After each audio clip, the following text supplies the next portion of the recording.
آج رات 7 اور 8 سپٹمبر 2025 کی درمیانی شب پاکستان بھر میں ایک مکمل چاند گرہن کا مشاہدہ کیا جا رہا ہے، اسے بلڈ مون بھی کہا جاتا ہے۔ یہ حسین اور ہیبت ناک فلکیاتی منظر جہاں ایک طرف قدرت کی کاریگری کا شاہکار ہے، وہیں اسلامی نقطہ نظر سے یہ اللہ تبارک و تعالیٰ کی نشانیوں میں سے ایک گہری نشانی ہے اور ہم سب کے لیے غور و فکر اور اصلاح کا ایک اہم موقع ہے۔ آج رات آسمان پر اللہ رب العزت کی قدرت کی ایک عظیم نشانی ظاہر ہو رہی ہے۔ یہ مکمل چاند گرہن جسے ہم دیکھ رہے ہیں، اور بہت سارے ایسے لوگ ہوں گے جو بعد میں اس ویڈیو کو دیکھیں گے، یہ محض ایک فلکیاتی واقعہ نہیں بلکہ خالق کائنات کا ایک اہم پیغام ہے، ایک ایسا پیغام جو ہمیں جھنجھوڑنے اور اپنی اصلاح کی طرف متوجہ کرنے کے لیے۔ اسلام میں چاند گرہن کا تصور، ہمارے معاشرے میں چاند اور سورج گرہن کے حوالے سے بہت سی غلط فہمیاں اور توہمات پائے جاتے ہیں۔ کچھ لوگ اسے منحوس سمجھتے ہیں اور کچھ حاملہ خاتون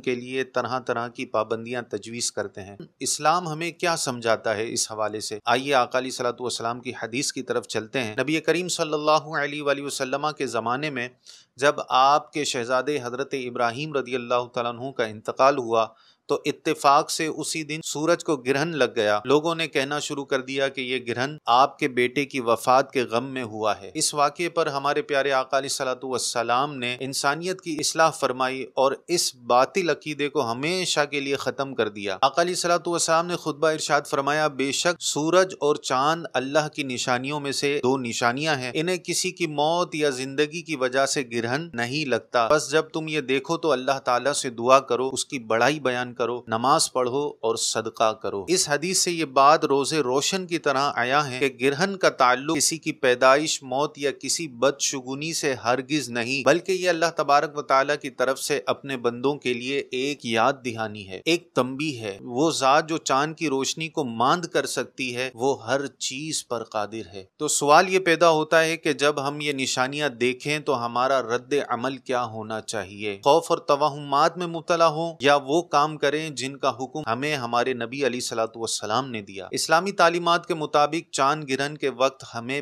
5 کاموں کا اہتمام کرنا چاہیے۔ نمبر 1، نماز خسوف کا اہتمام کریں۔ چاند گرہن کے لیے ایک مخصوص نماز ہے، اس کو نماز خسوف کہتے ہیں اور یہ مسنون ہے، سنت سے ثابت ہے۔ یہ 2 رکعت نماز ہوتی ہے جسے لمبی قراءت، لمبے رکوع اور لمبے سجدوں کے ساتھ ادا کیا جاتا ہے۔ کوشش کریں کہ مسجد کے اندر جا کر نماز ادا کی جائے۔ نمبر 2، کثرت سے دعا۔ یہ وقت دعا کی قبولیت کے لیے خاص وقت ہے۔ اپنے گناہوں کی معافی مانگے، اللہ تبارک و تعالیٰ کی پناہ طلب کریں اور دنیا اور آخرت میں بھلائی مانگے، اور اللہ کا ذکر کثرت سے کریں۔ تکبیر و تسبیح، اللہ کی بڑائی اور پاکی بیان کریں، اللہ اکبر، سبحان اللہ، الحمدللہ اور استغفر اللہ کا ورد کرتے رہیں۔ صدقہ و خیرات کریں، اپنی استطاعت کے مطابق صدقہ کریں، کیونکہ صدقہ مصیبتوں اور آفتوں کو اور بلاؤں کو ٹال دیتا ہے۔ استغفار، اپنے گناہوں سے توبہ کریں اور اللہ رب العزت سے معافی طلب کریں۔ یہ لمحات ہمیں قیامت کی یاد دلاتے ہیں کہ جب سورج اور چاند بے نور کر دیے جائیں گے۔ اور ایک اور مسئلہ سماعت فرمائیں کہ چاند گرہن کا حاملہ خواتین یا پیدا ہونے والے بچے پر کوئی منفی اثر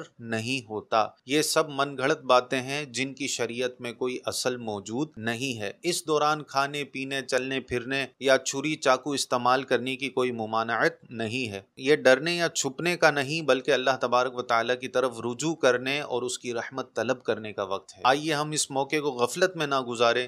یہ فلکیاتی منظر ہمیں ہماری حقیقت یاد دلانے آیا ہے۔ وہ ذات جو ایک پل میں چمکتے ہوئے چاند کو بے نور کر سکتی ہے، وہ ہمارے دلوں کے حال، ہمارے اعمال اور ہماری نیتوں سے بھی باخبر ہے۔ آئیے مل کر ہم دعا کرتے ہیں، اللہ تعالی ہمیں دین کی صحیح سمجھ اور اس پر عمل کرنے کی توفیق نصیب فرمائے، آمین بجاہ النبی الامین صلی اللہ علیہ وسلم۔ اس ویڈیو کو ثواب جاریہ سمجھتے ہوئے دوسرے دوستوں تک بھی شیئر کیجیے۔